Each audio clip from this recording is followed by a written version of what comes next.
Bon mardi à tous. Nous avons quelques minutes de retard aujourd'hui parce que j'ai eu ma dernière échographie avant la date prévue d'accouchement. C'est très excitant. Il ne reste qu'un peu plus de 3 semaines avant que je puisse enfin le rencontrer. C'est vraiment le meilleur moment, juste de planifier et d'imaginer le visage du bébé. Bref, qu'est-ce que j'ai pour vous aujourd'hui dans l'actualité? Eh bien, j'ai eu une conversation fantastique avec Jillian Michaels. Nous ne sommes pas traditionnellement du même côté du spectre. Qu'est-ce que cela signifie? C'était une maison et une habitude, n'est-ce pas? Suis-je en train de faire évoluer ma marque?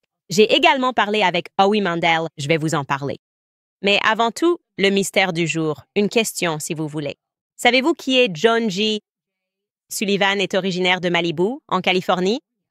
John G. Sullivan. Et John J. Sullivan Sr.? Oui, tu le connais effectivement. Je vais vous le rappeler. Je vais vous dire comment vous le connaissez. Je vais vraiment vous épater et vous entraîner dans un autre terrier de lapin inutile. Alors commençons et bienvenue à nouveau chez Candace.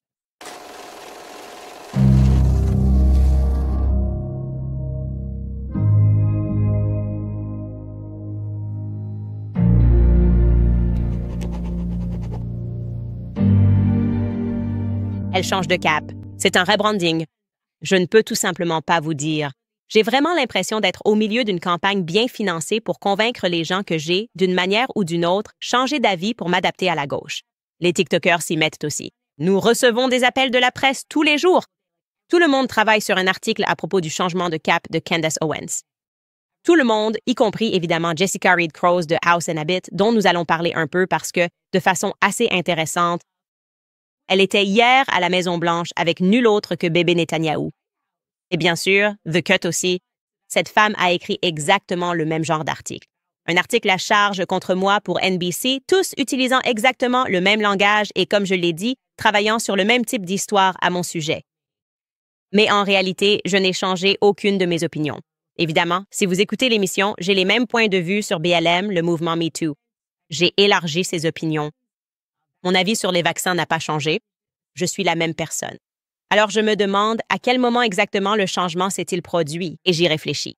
Je suis ouvert à cette idée. Et comme je l'ai dit, j'ai effectivement participé à l'émission de Howie Mandel l'autre jour ainsi qu'à celle de Jillian Michaels. Et je vais vous montrer quelques extraits amusants de ces passages et j'ai au moins réalisé ceci. J'ai clairement changé. Je pense que mes positions n'ont pas bougé, mais j'en ai complètement fini. Je veux dire, j'en ai totalement et complètement fini avec ce jeu gauche contre droite en politique parce qu'il est maintenant tellement évident qu'il y a quelque chose de bien plus sinistre qui est en train de se passer. Quand on élit des politiciens, ils montent sur une tribune, ils disent ceci, ils se produisent, ils nous promettent que ce sera leur mandat. Je vais nettoyer Washington. Et puis on les envoie à Washington. Et quelque chose se passe. Quelque chose de magique se produit. Et soudainement, cette chose magique, c'est que rien de ce qu'ils avaient dit qu'ils allaient faire ne se réalise vraiment. Le monde devient vraiment une scène de théâtre. Peut-être que ça a toujours été une scène. Et comme je l'ai dit, peu importe qui vous élisez, donc non, il n'y a pas de changement de cap. J'aimerais que ce soit Kamala Harris. Non, d'accord? Peu importe qui vous élisez. On dirait que c'est toujours la même chose qu'on voit encore et encore, des politiciens qui trahissent les gens qui ont voté pour eux. Je pense à Dave Smith, vous savez, j'adore le problème avec Dave Smith. C'est son podcast. Il a très bien résumé la situation en regardant simplement les 30 derniers jours de politique et en disant ceci. Écoutez ça. Je ne pouvais pas imaginer. Qui d'autre, le directeur du renseignement national, aurait pu être meilleur que Tulsi Gabbard? Je ne pouvais pas imaginer que quiconque à la tête du FBI puisse être meilleur que Kash Patel, ou que quiconque au poste de secrétaire à la santé puisse être meilleur que Bobby Kennedy. Mais en même temps, tu vois, tu as Tulsi qui applaudit littéralement la destruction d'un immeuble d'habitation. Littéralement, alors qu'on lui dit « Hé, on a retrouvé ce type, on a remonté la trace du gars des missiles jusqu'à son immeuble, là où vit sa petite amie. » Alors on a rasé l'immeuble. Et elle envoie des emojis pouces levés en disant « Beau travail, l'équipe ». À chaque fois que j'entends Kash Patel ces derniers temps, il ne parle plus jamais des criminels au sein du gouvernement. Ce type a fait une putain de tournée médiatique pendant 2 ans. Tout ce qu'il disait, c'était qu'il y avait tous ces criminels au FBI. On doit attraper ces gens qui ont commis tous ces crimes odieux contre notre République. Aujourd'hui, il ne parle plus de ça. Maintenant, il parle de faire tomber des trafiquants de drogue et des trafiquants sexuels. C'est comme, d'accord, mais ce n'est pas ce que tu disais avant. Et puis Bobby Kennedy est dehors à combattre la véritable crise sanitaire qui est l'antisémitisme. Donc, je dis juste, en regardant autour de la pièce, en regardant l'administration à ce stade, tu sais, je pense qu'on a tiré les points positifs de Donald Trump qu'on pouvait avoir, mais mec, tout ça pointe vraiment dans une très mauvaise direction. Et c'est décevant. C'est vraiment très décevant. Je savais que je serais déçu, mais là, c'est du niveau d'une tragédie grecque. Mais ces gars-là avaient ce mandat et cette opportunité, et ils sont juste en train de tout gâcher. Ils foutent tout en l'air.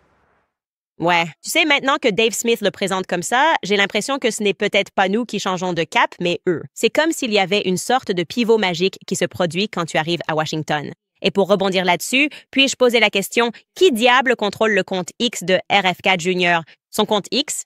Est-ce que j'ai le droit de poser cette question? Parce que littéralement, j'ai été tellement inspirée par cet homme. Beaucoup de gens l'ont été, évidemment, parce que il a été un élément clé pour rassembler les gens vers le centre, ce qui devait arriver. Il fallait que nous soyons tous ramenés vers le centre pour que nous puissions reconnaître où se trouve le véritable mal. C'est ça. Et ce n'est pas la gauche contre la droite. Ce n'est pas républicain contre démocrate. C'est tout ce qui se passe à Washington, D.C. contre le reste d'entre nous. Et donc, RFK Jr. est apparu comme ce candidat et les mamans, oh mon Dieu, il nous a vraiment captivés. C'est vrai. Parce que j'ai été tellement inspirée par son travail sur les vaccins. Vraiment, j'ai littéralement choisi de ne pas vacciner mes enfants. Aucun regret à ce sujet, d'ailleurs. Nous ne le sous-estimerons jamais pour cela. Je ne serai jamais mesquin au point de dire qu'il n'a pas accompli tout le travail qu'il a fait avant d'entrer à Washington. À Magic Land, où tout le monde change d'avis. J'étais tellement inspirée par RFK Jr. que j'ai effectivement pris le relais et réalisé toute une série de podcasts intitulés A Shot in the Dark, n'est-ce pas? Parce que je voulais diffuser l'information, diffuser le savoir pour que les parents pouvaient s'éloigner de ces illusions de peur. Vous savez, le cartel de la drogue dont je parle, qui existe à Washington. Et c'est son organisation, Children's Health Defense, qui a rédigé un livre intitulé « Le livre de la rougeole ». D'accord, le livre de la rougeole, qui visait à prouver que les soins de santé avaient été échangés contre le profit. C'est essentiellement la thèse de ce livre. Et voici une citation directe de ce livre. Prêt? Parce que vous allez être stupéfait quand vous verrez son tweet d'aujourd'hui ou celui qu'il a publié hier. Il a écrit une préface. Pourquoi les bénéfices des vaccins contre la rougeole ont-ils été exagérés et les risques minimisés? Parce que ces vaccins sont une vache à lait pour une industrie qui a depuis longtemps abandonné l'héritage des véritables pionniers de la santé publique, comme le Dr Jonas Salk. Big Pharma n'est plus rien d'autre qu'un cartel soutenu par le gouvernement. CHD informe le lecteur que les vaccins contre la rougeole comportent des risques, mais seulement pour la personne vaccinée et sa famille. Les grands groupes pharmaceutiques sont pratiquement exemptés de toute responsabilité légale pour les dommages causés par les effets indésirables du vaccin. Des épidémies de rougeole ont été fabriquées de toutes pièces pour créer une peur qui, à son tour, oblige les responsables gouvernementaux à agir. Ils infligent ensuite des vaccins inutiles et risqués à des millions d'enfants dans le seul but d'engranger les profits de l'industrie. Fin de citation, écrit par RFK Jr. Pour plus de clarté. Cet ouvrage a été publié en 2021. Il y a donc moins de 5 ans. Bon, il y a 24 heures, il a fait un virage à 180 degrés comme par magie. Premièrement, il dit qu'il crée l'urgence pour vous faire peur. Alors, vous retroussez vos manches. Voici ce qui se passait il y a 24 heures concernant le secrétaire Kennedy. Il est différent de RFK Jr., ici le secrétaire Kennedy sur X. Regarde ça. Consultez le troisième paragraphe ici. Il écrit « Début mars, j'ai déployé une équipe du CDC pour renforcer. Je croyais qu'on l'envoyait d'ailleurs pour, démanteler le CDC. Peut-être que je suis fou, mais laissez-moi continuer à lire. Début mars, j'ai déployé une équipe du CDC pour renforcer la capacité de réponse locale et étatique dans plusieurs régions du Texas, approvisionner les pharmacies et les cliniques gérées par l'État du Texas en vaccins ROR nécessaires ainsi qu'en autres médicaments et fournitures médicales et collaborer avec les écoles locales et les établissements de santé. Pour soutenir les enquêtes de contact et aller à la rencontre des communautés, y compris les responsables religieux, afin de répondre à toute question ou d'intervenir dans les lieux sollicitant des soins de santé. Depuis cette période, les taux de croissance des nouveaux cas et des hospitalisations se sont stabilisés. Le moyen le plus efficace de prévenir la propagation de la rougeole est le vaccin ROR. Ah d'accord, c'était le secrétaire Kennedy, à ne pas confondre avec RFK Jr. que nous connaissions. Il y a 5 ans, c'est lui qui écrivait ce livre. Je voulais juste clarifier cela pour vous. Et vous vous demandez, comment est-ce possible? D'accord. Vous vous demandez si Jessica Reed Crouse de House Unhabited va aborder ce changement de cap. ou s'ils vont simplement continuer à manipuler la réalité. Nous, ceux qui l'avons mis en place avec un mandat précis pour qu'ils poursuivent ce qu'ils faisaient déjà en dehors de ses fonctions. Cela nous amène à la conversation opportune qu'Yann, Carole et moi avions au sujet du chantage. Je sais que vous avez apprécié cette conversation. Nous vous disons la vérité, d'accord? Plus vous fréquentez ces cercles, plus vous apprenez quelles personnes semblent faire l'objet de chantage. Et RFK Jr., c'est l'un d'eux. Ils détiennent des preuves de chantage sexuel contre RFK Jr. Cela a été dit à des personnes de mon entourage et Jessica Rickrose le sait, d'accord? Ce n'est pas quelque chose que je dirais si je n'en étais pas certain de ce dont ils avaient peur que cela sorte à son sujet, quelque chose qui serait extrêmement embarrassant. Et la question que je me pose maintenant, quand on regarde ces scandales à répétition concernant les personnes que nous envoyons à Washington, D.C. et en qui nous croyons, et aussitôt ils le font, la question est, à quel moment commence-t-il à collecter ce chantage? Qui sont les acteurs et les pays impliqués? Parce que je commence à en avoir un peu marre de croire qu'il existe réellement un État profond. En fait, je pense que l'État est plutôt en surface. C'est un peu juste sous nos yeux, non? C'est assez évident. À propos, et tu vas trouver ça complètement fou. D'accord. Tu sais, j'aime bien chercher et déterrer de vieux articles. Peut-être que tu le savais. Je vais deviner que non, parce que moi non plus. Et c'était l'une de ces choses que je lisais. J'étais là, genre, oh, tu sais, Candace fait ça, la tête. Je suis toujours tellement choquée quand je tombe sur ce genre de choses. Et je me rends compte à quel point nous savons peu de choses sur le fonctionnement réel de notre gouvernement. Et cela concerne la personne qui a visité la Maison-Blanche hier, Bibi Netanyahou, la personne qui, à mon avis, dirigeait la Maison-Blanche, d'ailleurs. Il a rencontré des influenceurs pendant qu'il était là-bas. Qui influence-t-il et qu'influence-t-il? Qui influence-t-il, ou plutôt, qu'influence-t-il au nom de qui? Nous savons que Jessica Rickrose était présente comme mentionné parce qu'elle a publié une photo. Et nous savons que Tim Pool était là. Nous savons que Dave Rubin était là, qui est devenu le porte-parole d'Israël de la manière la plus pathétique. Nous savons que Guy Benson était là, Bethany Mandel et David Harris Jr.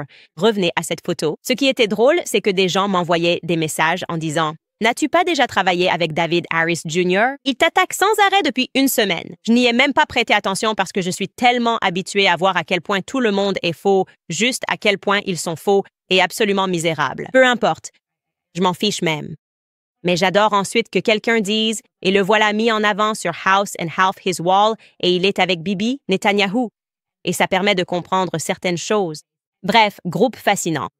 N'est-ce pas?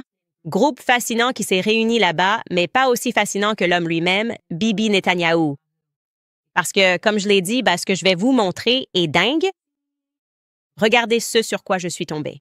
Merci à vous qui envoyez des infos à CandaceOwens.com, tips@CandaceOwens.com, ainsi qu'à ceux qui me taguent partout.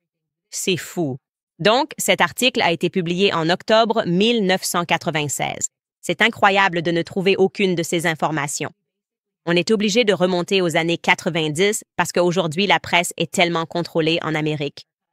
C'est ironique et hilarant de penser qu'on a une presse libre en Amérique, alors qu'on est devenu infiniment moins libre de parler de certains sujets sans que tous les médias ne se liguent pour s'abattre sur vous.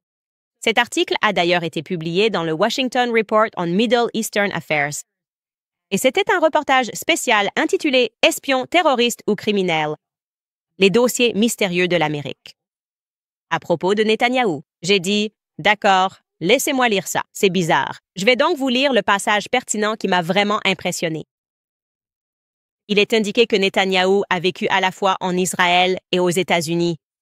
Première année en Israël, deuxième et troisième année aux États-Unis, de la 4e à la 8e à Jérusalem, lycée dans la banlieue de Philadelphie, service militaire en Israël, une licence et une maîtrise au MIT. Il avait la double nationalité, ce qui lui permettait de voyager librement entre les deux pays. Étudier aux États-Unis, recevoir des prêts fédéraux pour financer ses études au MIT et travailler légalement. Comme tout citoyen américain, Netanyahou possède un numéro de sécurité sociale, un compte de crédit et de nombreux autres dossiers dans divers services gouvernementaux. Néanmoins, les dossiers de Netanyahou diffèrent de ceux de la plupart des citoyens américains. La publication israélienne hebdomadaire intitulée Ha'ir, c'est une publication hebdomadaire de Tel Aviv, rapporte que 4 demandes d'approbation de crédit figurent dans le dossier du numéro de sécurité sociale américain. Et ils ont donné le numéro de sa sécurité sociale. À chaque requête correspond un nom différent. Benjamin Netanyahu, Benjamin Netai, John Jay. Sullivan et John Jay, Sullivan Jr. Un homme, 4 noms. Benjamin Netanyahu est le nom de naissance du premier ministre actuel d'Israël, nom qu'il utilise aujourd'hui. En juin 1973, alors qu'il étudiait au MIT, Netanyahu a déposé une requête auprès du tribunal de Boston pour changer son nom de Netanyahu en Netai, N-I-T-A-I. Citation: « Je préfère un nom plus court », a-t-il écrit sur le formulaire de demande. La requête a été approuvée. Ainsi, le deuxième nom a une explication. Les 2 derniers noms, cependant, restent un mystère. De plus, l'adresse associée à ces noms, quelque part à Malibu, en Californie, n'existe pas. Qui alors est John G. Sullivan? Les Israéliennes Biranit Gorin et Einat Berkovitch du Haïr ont essayé de le découvrir. Elles se sont penchées sur le compte de crédit de Netanyahou. Le dossier est censé contenir des informations concernant les comptes bancaires, les prêts, les cartes de crédit et ainsi de suite. Pourtant, à la surprise générale, le dossier était vide. C'est comme si Netanyahou n'avait jamais eu de dette, n'avait jamais contracté de prêt et avait toujours payé ses factures d'avance et en espèces. Gorin et Berkovitch ont alors tenté d'examiner le dossier de sécurité sociale de Netanyahou, mais l'accès leur a été refusé. Cependant, elles ont découvert que le dossier de Netanyahou avait une classification différente de la plupart des autres. L'accès leur a été refusé, non seulement en raison de la loi sur la protection de la vie privée de 1974, mais aussi parce que le dossier était classé, entre guillemets, confidentiel. Gorin et Berkovitch ont expliqué qu'une telle classification ne s'applique qu'à 5 catégories de personnes. Celles qui travaillent pour l'une des 3 agences fédérales, le FBI, la CIA, l'IRS, ou celles considérées comme terroristes ou criminelles. Puisqu'il est peu probable que Netanyahou corresponde aux 2 dernières catégories ou qu'il ait travaillé pour le fisc américain, IRS, il semble qu'il était payé par une agence secrète, la CIA ou le FBI. Oh, incroyable. OK, super. Ouais, je ne savais rien de tout ça. Je consulte la conversation ici pour voir si vous étiez au courant. Nous sommes au courant. Quelqu'un ici a-t-il déjà croisé John G. Sullivan alors qu'il étudiait aux États-Unis et travaillait pour notre État?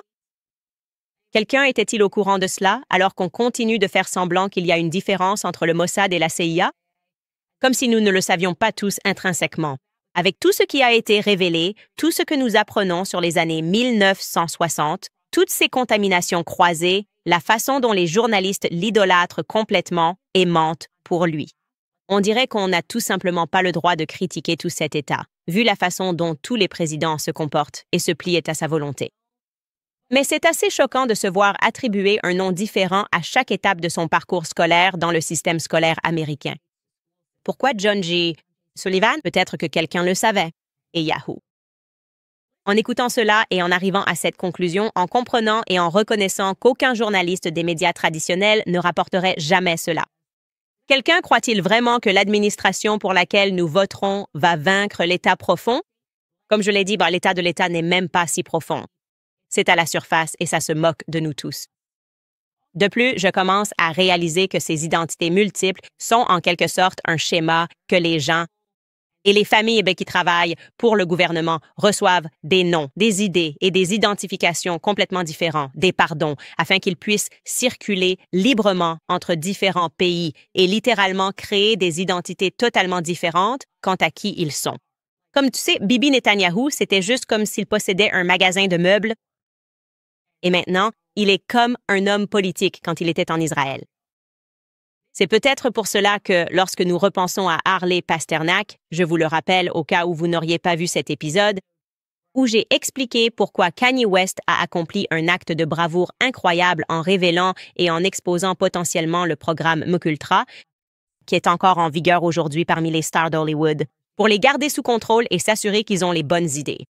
C'est pourquoi il est peut-être difficile de trouver des preuves concrètes concernant les éventuels liens familiaux de Harley Pasternak avec le programme MKUltra d'origine, même si nous avons pu découvrir qu'il avait travaillé pour le gouvernement canadien.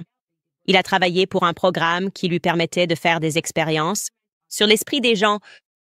Ce type n'est qu'un coach sportif qui menace de ramener Kanye à La La Land pour le droguer. Les rendez-vous de jeu avec vos enfants ne seront plus jamais les mêmes. Est-ce que votre coach vous parle comme ça? Je pose juste la question parce que vous devriez peut-être changer de salle de sport s'il le fait, d'accord? Rappelez-vous, nous étions avec Harley Pasternak, essayant de déterminer s'il était ou non lié à Walter Pasternak. Walter Pasternak était l'agent de la CIA. Encore une fois, nous avons trouvé un vieil article qui a mené des expériences horribles dans le cadre du programme MKUltra d'origine. Et il a été appelé à témoigner. Le Washington Post a publié un article sur le fait qu'il avait été convoqué pour témoigner devant le Congrès à propos de ces expériences horribles. Et il ne s'est tout simplement pas présenté. Franchement, il faut avoir du cran pour faire ça. Oui, le Congrès vous convoque à témoigner et vous ne venez même pas. Et la raison probable, c'est qu'il ne voulait pas être photographié parce que Walter Pasternak n'était probablement pas son seul nom. Parce que lorsque nous avons mené des recherches préliminaires, nous n'avons trouvé aucune photo de Walter Pasternak. De façon miraculeuse, il travaillait pour notre gouvernement. Il travaillait pour la CIA. Il a été appelé à témoigner. Et nous n'avons pas pu trouver une seule photo de cet homme. Qu'est-ce que cela signifie? Cela signifie qu'il avait probablement aussi un nom très banal, comme John Sullivan. Je ne sais pas.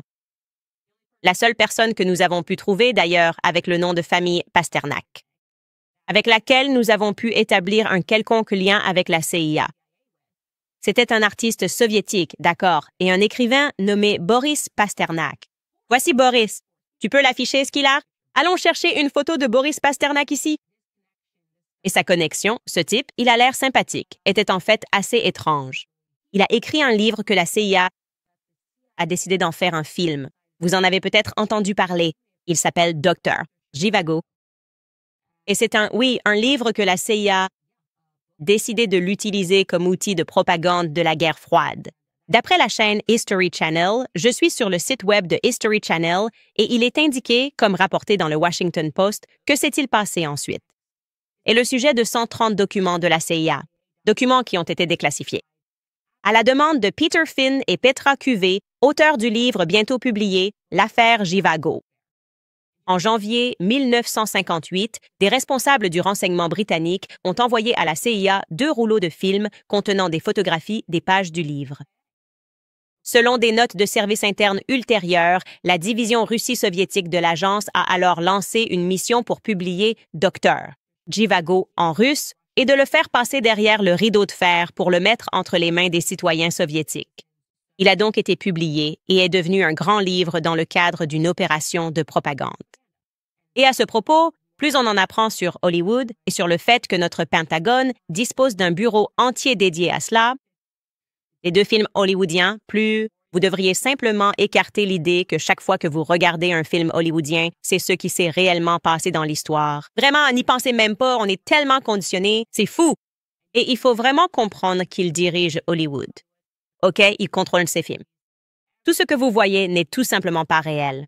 OK, on veut que vous ressentiez des émotions, que vous éprouviez certaines choses, que vous souteniez certaines causes. Et beaucoup d'entre nous ont grandi en pensant que c'était autre chose. Ce n'est pas le cas. C'est comme la plus grande machine de propagande jamais créée. Nous luttons contre les médias et il ne s'agit pas seulement des médias qui couvrent la politique, c'est le média qui est produit lorsque nous tombons sur un film à succès qui nous pousse dans un sens ou dans l'autre. Alors, que devons-nous penser de tout cela? Eh bien, nous devrions en prendre conscience. J'ai vraiment beaucoup de terriers de lapins à explorer et à découvrir. Alors, assurez-vous que si vous tombez sur quelque chose comme ça, par exemple, un article des années 1970, parce que votre grand-mère l'a photocopié. Je suppose qu'elle n'aurait pas pu le photocopier dans les années 1970, mais d'une manière ou d'une autre, vous l'avez.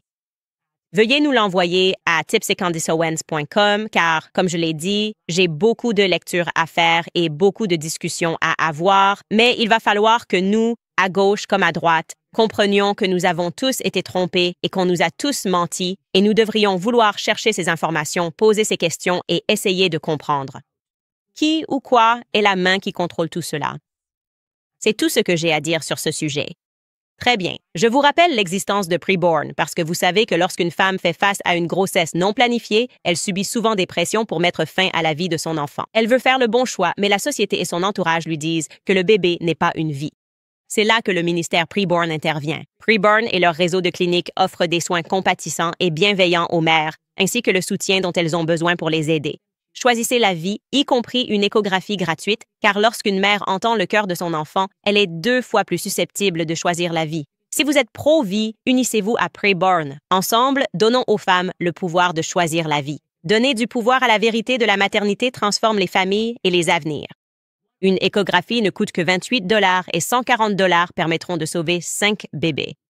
Lorsque vous faites un don mensuel, vous recevrez des histoires et des photos des vies que vous avez aidé à sauver. Pour donner en toute sécurité, composez #250 et dites bébé, #250 bébé, ou donnez sur preborn.com/Candice. Encore une fois, c'est preborn.com/Candice. Je vais aussi vous parler de Fatty 15. Quel nom n'est-ce pas? C'est assez simple. Les nutriments essentiels gardent nos cellules saines, ce qui nous maintient en bonne santé.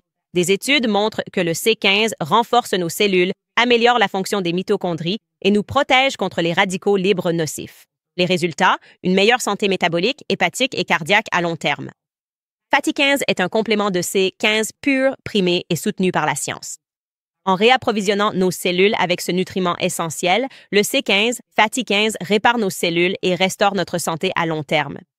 Le I15 offre 3 fois plus de bénéfices cellulaires que les oméga-3 ou l'huile de poisson. Cette fonctionnalité apporte dès aujourd'hui et en vieillissant des bénéfices essentiels. Une meilleure santé métabolique, hépatique et cardiaque, des articulations plus souples, un sommeil plus profond, ainsi que des cheveux, une peau et des ongles en meilleure santé. Il est livré dans un pot en verre réutilisable et des capsules de recharge sont envoyées chaque trimestre dans des sachets recyclés. I15 vise à reconstituer vos niveaux de C15 et à restaurer durablement votre santé. Profitez de 15 % de réduction supplémentaire sur l'abonnement 90 jours. Kit de démarrage sur fatty15.com Candice avec le code Candice au paiement, encore une fois, fatty15.com/Candice et utilisez le code Candice. Très bien, donc je suis allée à Los Angeles. C'est un endroit maudit. Je n'aime vraiment pas être à Los Angeles. Je n'arrive pas à l'expliquer. L'ambiance n'est pas bonne, mais j'ai ressenti de bonnes ondes quand je suis allée chez Jillian Michaels. J'ai toujours été fan d'elle, vous savez, parce que j'adore vraiment le fitness. J'aime la santé. Et elle a toujours offert cela, et vous savez, elle a toujours été une personne qui a utilisé sa plateforme pour parler des dangers des mouvements qui, sous prétexte de vouloir préserver votre santé mentale, ne promeuvent en réalité pas la santé physique. La santé physique, on ne peut pas la dissocier de la santé mentale. Bref, elle a un podcast qui s'appelle Keeping It Real avec Jillian Michaels. Et c'était amusant. C'est toujours agréable de discuter avec quelqu'un qui se trouve à l'opposé de toi sur le spectre quand ce n'est pas hostile et que vous partagez simplement des informations. Et je sais que je lui ai complètement ouvert l'esprit sur quelques sujets, mais je voulais vous montrer cet extrait. Parce que nous parlions de George Floyd, et je sais que beaucoup de personnes qui regardent cette émission se disent « Je ne suis toujours pas d'accord avec toi à propos de George Floyd ». Voici donc une conversation amicale entre Jillian Michaels et moi à ce sujet. Écoutez. Il pleure sa mère. Foutez-lui la paix. Je vais te réveiller. Prêt? Je suis sur le point de prendre ta pilule rouge. Descendez. Non, non, il était menotté. Je suis sur le point de te donner la pilule rouge. Il a failli. J'ai aspergé les gens dans la foule. Pilule rouge, pilule bleue, vous n'en recevez qu'un. Donnez-moi le... Je vais révéler la vérité. Je veux le rouge. Avez-vous vu toute la vidéo de l'arrestation? Non. Vous n'avez vu que 9 minutes. Filmé sur le bord du trottoir par Darnella Frazier, parce que le parquet du Minnesota a interdit aux policiers de visionner l'intégralité de l'enregistrement de l'arrestation. Si tu l'as vu, tu vas complètement halluciner. D'accord. Avant toute chose, ils ont tenté d'arrêter cet homme pacifiquement. Il est clair qu'il a pris plus de ce qu'il y avait dans sa voiture pour essayer de s'en sortir. Ils l'ont fait monter calmement à l'arrière d'une voiture de police. Il dit « Je ne veux pas être dans la voiture. Je n'arrive pas à respirer. Je suis claustrophobe. » Les gars disent « On vient de vous sortir de cette voiture. Que voulez-vous dire par claustrophobie? Pourquoi ce comportement? » Il demande à l'homme dans la voiture « A-t-il ingéré quelque chose? A-t-il fait quelque chose? » George Floyd demande au policier de le mettre lui-même au sol. Maman, ce que les médias ne vous ont pas dit, ils vous ont fait croire qu'il appelait sa mère. Ce n'est pas vrai. Et il y a un. Il y a une arrestation précédente où il avait également appelé sa mère, arrestation dont il avait survécu, qui remonte à environ 1 mois, parce qu'il était récidiviste. Je n'oublierai jamais ça. Ils ne vous l'ont jamais montré. Lors du procès, celui qui a témoigné et déclaré « Je suis maman », sa petite amie blanche était maman. D'accord, il appelait. Allez, il appelait. Défait à 1000 %. Les médias n'ont jamais montré cela. C'était tellement irresponsable. Sa petite amie a témoigné et a dit « Tu sais, je suis maman ». C'est comme ça qu'il s'appelait, affectueusement. Et évidemment, ils étaient toujours en couple. Et j'y pense tout le temps. Et ce dont nous avons discuté, elle et moi, c'est que si les médias avaient été plus responsables et s'étaient contentés de rapporter les faits, même si tu arrivais à la conclusion qu'il serait encore en vie aujourd'hui, même si c'était parce qu'il avait ingéré quelque chose, il y avait quelque chose de différent que Derek Chauvin aurait pu faire. Au final, nous ne serions pas en train de nous déchirer les uns les autres. Si ces faits simples, du moins tels que nous les connaissions, avaient été présentés avec plus de clarté, avec plus de recul, dans le but d'être réellement plus honnêtes et non simplement de vouloir voir les gens s'affronter. Juste s'affronter les uns contre les autres, c'est vraiment ce à quoi cela a abouti. Et je vous encourage vraiment fortement parce que vous pouvez maintenant trouver cela sur YouTube.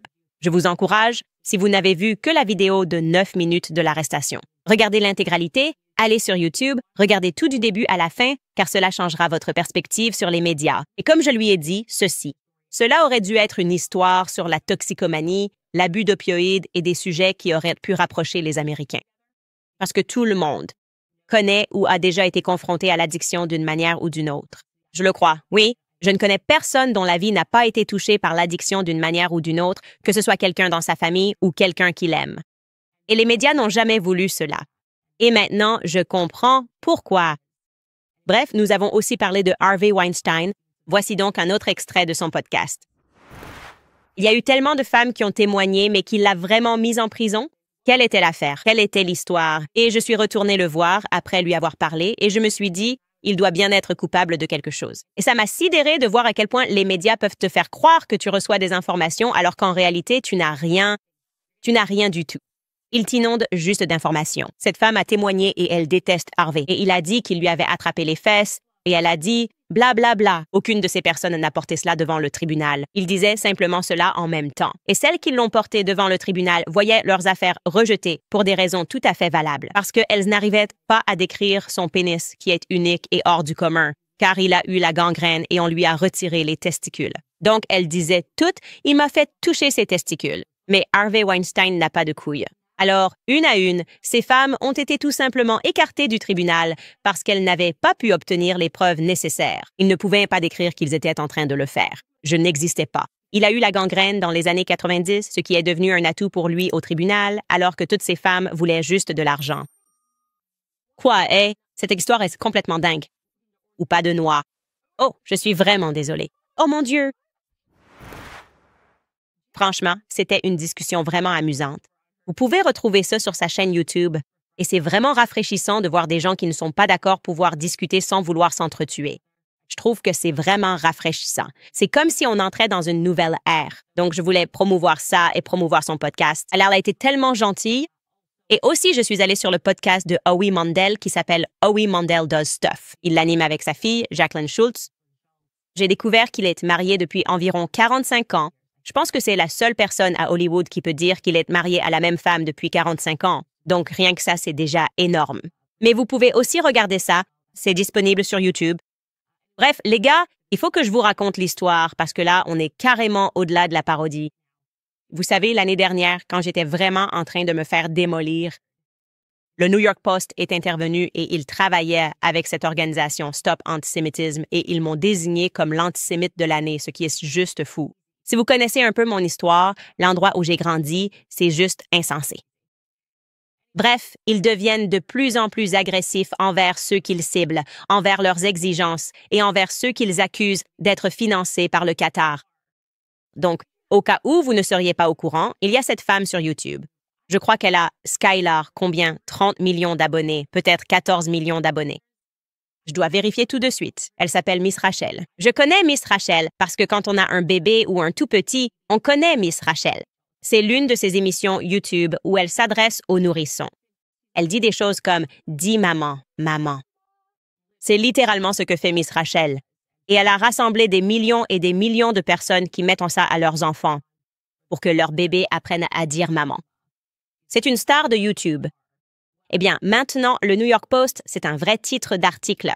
En collaboration avec Stop Antisémitisme, avec qui ils travaillent évidemment, ils exigent que Madame Rachel soit enquêtée pour avoir diffusé de la propagande du Hamas. Parce que, comme on peut l'imaginer, si vous consacrez toute votre vie aux enfants et à l'enseignement et que vous avez une chaîne YouTube, il y a de fortes chances que vous soyez bouleversé par le fait que des enfants soient tués au Moyen-Orient. Et donc, sur son Instagram, elle n'a rien dit de radical. D'abord, je vais simplement vous montrer son émission pour que vous compreniez la simplicité de son programme. La personne qu'ils accusent maintenant d'être financée par le Qatar. Écoutez. Les amis, qui veut jouer à un jeu amusant avec moi? Oh, Elmo, moi aussi. Oui. Moi aussi 3. À quoi devrions-nous jouer, Miss Rachel? Je connais le jeu parfait. Jouons à cache-cache. Tu peux jouer avec nous aussi. Oui, cette femme-là, juste là, financée par le Qatar. Arrêtez l'antisémitisme. Il demande littéralement à la procureure générale Pam Bondi d'enquêter sur elle parce qu'ils disent essentiellement qu'elle collabore avec le Hamas. C'est genre un vrai tweet. Si vous connaissez Miss Rachel et sa chaîne, comme je l'ai dit, on a dépassé le stade de la parodie. On dirait qu'on est dans un sketch de Will Ferrell. Elle a mis en avant un enfant affamé de Gaza. C'est de ça qu'il l'accuse. La photo montrait un enfant qui avait en réalité la mucoviscidose. En fait, non, l'enfant avait la mucoviscidose. Et en plus de ça, l'enfant était affamé. Et donc, elle a relayé la fausse statistique du Hamas de plus de 14 000 enfants tués. Je ne pense pas que c'était une fausse statistique. Donc, je ne sais pas, mais elle n'a pas le droit d'en parler. Laisse-moi te montrer une de ses publications qui lui a causé des problèmes. Elle n'a, même pas le droit de publier. Tu veux ouvrir son Instagram? Oui, elle a posté « Arrêtez de déshumaniser les enfants palestiniens ». Et maintenant, stop! Andy Simonson est à ses trousses. Ils veulent annuler cette femme. Vos enfants ne pourront plus regarder Elmo, l'entendre dire « maman » et danser devant 1 rue Sésame, parce qu'ils font appel à Pam Bondi. Pour s'occuper de ça, pour s'occuper de cette femme, pour découvrir comment le Qatar finance cette chaîne YouTube, j'imagine, ou quelque chose comme ça, parce que tout le monde, apparemment, est accusé de ça.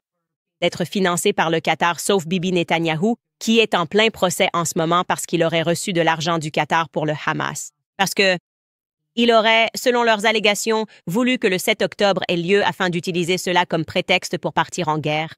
Si vous suivez ce procès, ce que nos médias traditionnels ne font pas, ou si vous souhaitez le suivre, il vous suffit littéralement de prêter attention à n'importe quelle publication en Israël. Haaretz y publie en anglais, et ils vous diront exactement ce qui se passe. Ça s'appelle Qatargate et les médias occidentaux n'ont absolument aucun intérêt pour le Qatargate. Ils n'ont aucun intérêt à essayer de savoir si Ibn Netanyahou a financé ou non. Le Hamas, afin que le 7 octobre ait lieu, cela ne les intéresse tout simplement pas. Ils veulent juste la guerre avec l'Iran. C'est tellement décevant. Tellement décevant. Et comme je l'ai dit, Dave Smith a vraiment raison. Nous ne sommes là que pour faire le spectacle. Tout cela n'est qu'une mise en scène. Je veux dire, on a Trump qui dit « Je suis en communication avec l'Iran. Je ne veux pas la guerre avec l'Iran, mais sans mentionner non plus que nous déplaçons des armes vers notre base de la CIA, Diego Garcia, et que nous envoyons un signal fort indiquant que nous sommes prêts à utiliser l'arme nucléaire contre l'Iran, ce qui est évidemment une erreur, mais il ne se soucie absolument pas de nos vies. Et à un moment donné, il faudra bien accepter d'avoir une discussion sur ce qui guide tout cela, car c'est en grande partie guidé par la religion, par des gens qui croient que Netanyahou va faire venir le Messie. Et nous avons des tonnes de documents à ce sujet et des gens qui en parlent, c'est-à-dire qu'ils croient que tout ce qui va se passer concerne le Messie. Et donc, ils se moquent de ce qui peut arriver. Ils se moquent de qui meurt. Ils se moquent du nombre d'entre nous qui devront mourir. La mission ici est quelque chose qu'ils ressentent comme presque spirituel. Mais nous n'aurons pas le temps d'approfondir ce sujet. Je vais faire revenir Ian Carroll et nous approfondirons ce sujet. Parce que, comme je vous l'ai dit, je travaille pour qu'il prenne la relève de mon émission pendant mon absence, car je sais qu'il saura lui rendre justice. Et nous avons énormément de sujets à explorer, ce qui m'enthousiasme beaucoup. Bref, avant que je commence à lire certains de vos commentaires, que j'ai vraiment hâte d'entendre, laissez-moi vous parler du financement américain, car avec tout ce qui se passe dans l'économie, on a l'impression que nous marchons tous sur un terrain instable. Les prix sont élevés et il semble que plus rien n'est abordable, donc il n'est pas étonnant que beaucoup comptent sur leur carte de crédit. La dette de carte de crédit explose littéralement et cela stresse énormément de personnes. Si vous êtes propriétaire, vous n'avez pas cette incertitude seule. American Financing peut vous aider à gérer. Ils peuvent vous aider à accéder à la valeur nette de votre maison et à rembourser cette dette de carte de crédit à taux élevé, vous apportant tranquillité d'esprit et de vraies économies. En moyenne, des personnes comme vous économisent 800 $ par mois avec eux. Ils peuvent aussi finaliser votre prêt en 10 jours. Ne laissez pas le chaos économique vous dominer. Appelez American Financing maintenant. Cela ne vous coûte rien et vous pouvez reporter 2 mensualités de prêt hypothécaire pour plus de sécurité. Appelez le 800-795-1210. Vous pouvez aussi consulter americanfinancing.net/Owens. C'est americanfinancing.net alias Owens. Très bien. Alors, nous avons tout d'abord ce commentaire de toute Mascoute. J'adore ça. Mascoute toute. Qu'as-tu à dire? Yo, Candace et George, on pourrait avoir des produits dérivés pour hommes. Le genre de vêtements anti-féministes et « fais-lui un sandwich » ne serait pas perçu de la même manière si c'était nous, les mecs, qui les portions. En fait, ce serait vraiment drôle si un type portait un T-shirt avec l'inscription anti-féministe ou s'il fallait lui préparer un sandwich. Peut-être pas ces couleurs-là. Nous avons tout de même ajouté de nouvelles couleurs. N'avions-nous pas sorti de nouvelles couleurs? Mais peut-être qu'on y voit encore la femme avec le bras dessus. Tu as raison. Il nous faudrait des couleurs plus foncées, peut-être parce que les couleurs actuelles sont un peu efféminées. Je vais me pencher sur la question. Au fait, je tiens absolument à remercier tous ceux d'entre vous qui se sont inscrits sur notre site Web.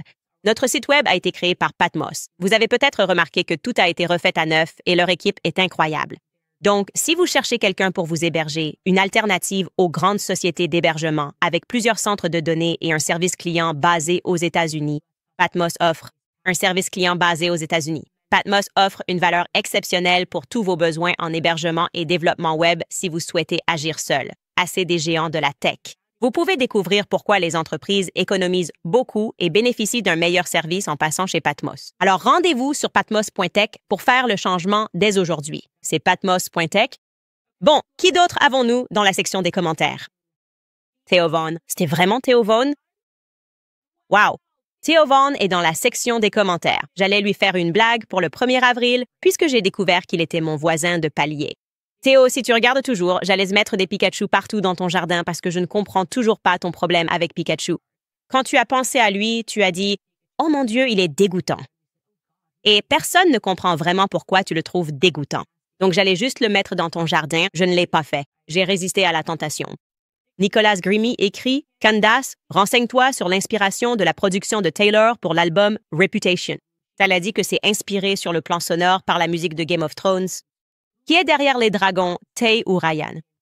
Oui, certains d'entre vous m'ont envoyé des mails et aussi le langage exact est dingue. Le langage exact que Ryan utilise dans son message à Justin Baldoni à propos de ce que Taylor Swift et lui sont pour Blake Lively. Taylor Swift l'a aussi utilisé dans un discours à NYU. Très étrange, non? Peut-être que Ryan a écrit son discours. Il est plutôt contrôlant. Il a écrit un discours pour Taylor Swift. Elle pense « J'écris de la musique, pas pour NYU. Je fais des scripts. » Qui sait? En plus de c'était à New York, évidemment, elle aurait logé chez eux. Mais je dois rassembler tout ça. Je vous préparerai une petite mise à jour demain sur tout ce qui concerne Taylor, Swift et les dragons. Mais la seule chose que nous avons apprise hier, c'est que Ryan est une reine, d'accord? C'est une reine. Une opinion, j'adore ce nom, écrit RFK Jr. Préface de Kevin Barry, lanceur d'alerte sur les vaccins révélant une fraude dans la recherche sur l'autisme au CDC. Il le sait, docteur. Thomson l'a diffusé depuis les CDC. Ouais. Alors, qui contrôle le CDC? Qui contrôle les grands groupes pharmaceutiques? Qui gagne de l'argent et aurait pu l'empêcher d'accomplir sa mission et de remplir son mandat? C'est la question que vous devez vous poser. Et ce sont les mêmes personnes qui nous ont apporté tous les mensonges sur le COVID.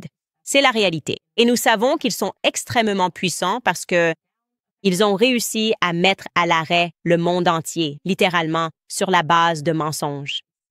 Alors ne doutons pas de ce à quoi il est confronté, mais ayons aussi le courage de reconnaître qu'il s'est vendu. Vous savez, c'est comme ça, tout simplement. Et je suis désolée si ça donne l'impression à certains que j'ai changé de position parce que je ne vais pas, vous savez, devenir un néoconservateur et simplement vous dire que tout est parfait.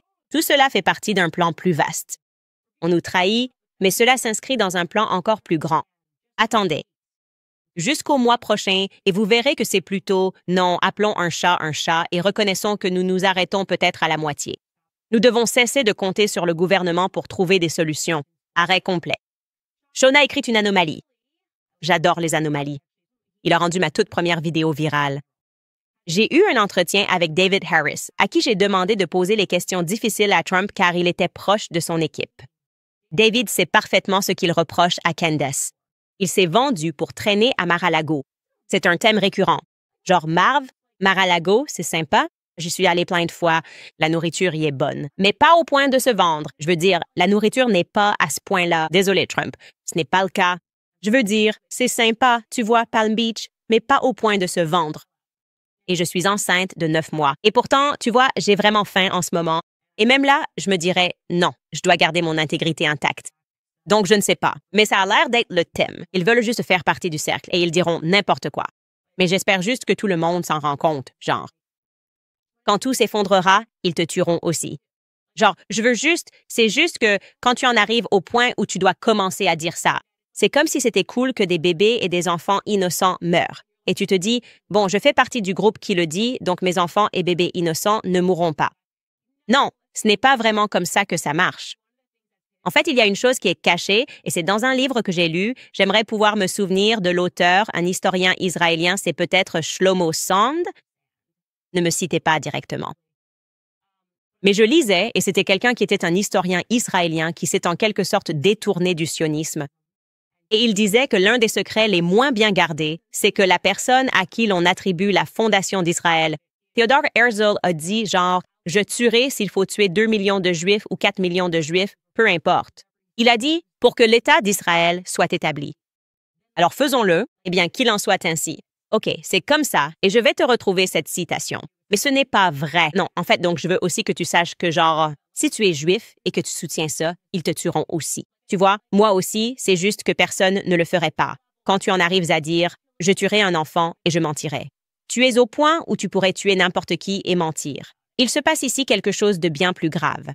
Alors, ne crois pas que tu es à l'abri en étant un vendu et en faisant semblant de penser que, tu sais, la mort de bébé, ce n'est pas grave. Je veux juste que tu saches, tu mourras aussi. Peut-être qu'ils te tueront en dernier, mais tu mourras aussi. D'accord. Je voulais juste le préciser. D'accord. Cette personne, Adel Q, écrit « Dénoncer ce criminel international et amateur de génocide. Il n'a pas sa place à la Maison-Blanche. Les Arabes pour Candace. » Tu parles de John J. Sullivan? De quoi parles-tu? Tu parles de Benjamin Netai? De quoi parles-tu exactement? Je ne suis pas sûre de qui tu parles. Et puis, nous avons une personne qui n'est pas d'accord avec Dave Smith. C'est un redneck cultivé. J'aime bien ça, un redneck cultivé. Il écrit « Dave oublie de mentionner que les Houthis ont attaqué les marins américains 174 fois depuis le 23 novembre. Les marins américains ont été attaqués 174 fois depuis le 23 novembre. Je me fiche qu'Israël essaie de faire un USS Liberty 2.0. N'attaquez pas nos marins. Dave ne connaît rien non plus à l'islam, comme on l'a vu sur JRE. » Et ensuite, il cite des versets du Coran. D'accord, je te laisse en discuter sur la chaîne de Dave et inviter Dave. Nous voulions simplement partager ton commentaire parce qu'il est bon d'avoir des désaccords. Et je ne suis vraiment pas d'accord avec ça. C'est juste qu'on ne peut pas continuer à trouver des excuses pour continuer à faire ce qu'ils veulent. Et c'est à cause de ça qu'on fait exactement ce que bébé veut à chaque fois. C'est juste que je m'ennuie. Je suis juste lassée de tout ça. Je suis lassée de toutes ces choses fausses. Et comme je l'ai dit, je ne dis pas que la nourriture à Mar-a-Lago n'est pas bonne. Elle est bonne.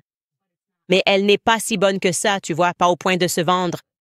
Bref, je vais arrêter de parler avant de m'attirer encore plus d'ennuis, avant qu'un autre article ne soit écrit sur mon revirement, avant qu'on ne me mette à côté de Miss Rachel comme antisémite de la galaxie, ce qui, je pense, pourrait être un prix qu'ils sont en train de créer. Je ne sais pas. Je ne sais vraiment pas. Bref, on se voit demain.